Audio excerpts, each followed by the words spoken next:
O senhor fala em privilegiar os sindicatos também, de alguma maneira, com o trabalho como um todo, fazendo valer o que foi definido na convenção. Mas os sindicatos também estão muito preocupados, por outro lado, no que diz respeito àquela contribuição.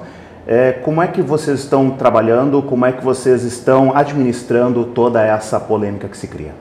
Veja bem, o Brasil era um dos poucos países no mundo que tinha contribuição sindical obrigatória. A própria Organização Internacional do Trabalho sinalizava para que o Brasil modernizasse essa questão, onde oferecesse ao trabalhador o direito de escolher a forma de ele contribuir com a sua organização sindical. Nós estaremos, de tal forma, prestigiando para que o trabalhador, através das devidas assembleias, das convenções coletivas, possam deliberar a respeito da sua contribuição. Na verdade, não terminou a contribuição sindical. A contribuição sindical ela deixou de ser obrigatória. O trabalhador poderá continuar contribuindo com a sua organização sindical. No que diz respeito, ministro, a toda a movimentação ainda com fundo de garantia, as pessoas elas têm aquela questão voltada ao saque, muitas delas precisam, têm as suas necessidades. A reforma da Previdência, por mais que se a reforma trabalhista, por mais que se discute, por mais que seja discutida a cada instante, ela vai em algum momento modificar esses direitos do trabalhador no que diz respeito ao saque antecipado de fundo de garantia sem uma demissão, porque muito se fala e muito pouco as pessoas conhecem a respeito da lei de fato, ministro. A modernização trabalhista, todos os direitos que o trabalhador tem, que estão especificados no artigo 7º da Constituição, estão assegurados. O fundo de garantia também é um direito do trabalhador e não há hipótese de haver qualquer modificação. Esse direito está especificado na lei quais são os requisitos, ou seja, para você poder sacar o fundo de garantia. As hipóteses estão estabelecidas na lei e não haverá modificação nesse aspecto. O fundo de garantia tem um papel muito importante para assegurar ao trabalhador acesso a esse recurso na hora que o trabalhador mais precisa, em situações específicas. Então, nós não podemos flexibilizar para que o trabalhador faça o saque do fundo de garantia a qualquer momento. Quando falamos no que diz respeito à terceirização, também sempre existe a preocupação por parte do trabalhador com a diminuição do trabalho. A lei, ela fala que se você trabalhar menos, você vai ganhar menos. É uma interpretação.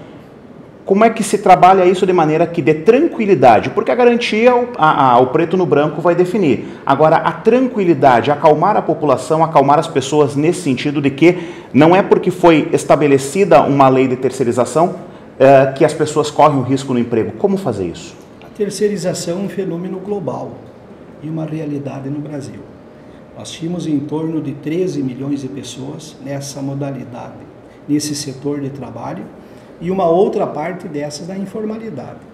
O que a modernização trouxe é uma regulamentação no sentido de que a empresa que vem atuar nesse setor tenha no seu objetivo social a atividade específica e determinada. Eu não utilizo a expressão terceirização, eu utilizo a expressão serviços especializados, para que nós possamos pensar na cadeia econômica, dividir o setor de determinada cadeia econômica. Aqueles conceitos de você pensar uma empresa com um endereço fixo, no modelo fordista ainda, é coisa do século XIX e do século XX. Hoje nós estamos no século XXI. Hoje existem outras realidades, outras atividades, e nós precisamos contemplar essas atividades com um contrato de trabalho seguro e fiel, para que o trabalhador ele possa ter a garantia de que todos os seus direitos estão assegurados, independe de que parte da cadeia econômica o trabalhador esteja atuando. Para finalizarmos, ministro, no que diz respeito ao período de férias, toda a movimentação, porque a lei fala em até 3 períodos, um deles com no mínimo 14 dias. É justo para o trabalhador daqui a pouco tirar 5 dias de férias e ter que considerar aquilo ali como sendo o período de descanso para ele anual? Veja bem, a Organização Internacional do Trabalho, a OIT, recomenda que o trabalhador tenha o direito de escolher a forma que ele vai gozar as suas férias. E o trabalhador poderá gozar as suas férias em um período de 30 dias, se ele quiser.